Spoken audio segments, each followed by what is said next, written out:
এই সংসারে কিছু মানুষের তীব্র বাসনা থাকে, সে নিজেকে বিনাশ করতে চায়। কিছু মানুষ মদ্যপান করে নেশায় বুঁদ হয়ে থাকেন, কিছু মানুষ বিলাসিতা করেন, আর কেউ সবার সাথে শত্রুতা করে বসেন।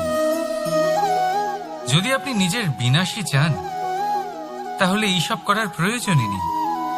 শুধু একটু অহংকার পোষণ করুন।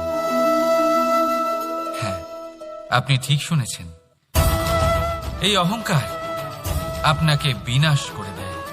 এ হয়তো কাঁটার মতন বেঁধে না, কিন্তু এর ধার আপনাকে রক্তাক্ত করে দেয়।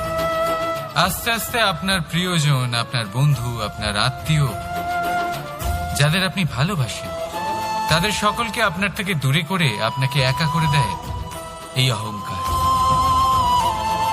যদি আপনি এই জীবনে বাঁচতে চান, তাহলে বিনম্র হতে শিখুন। আর যদি আপনি নিজে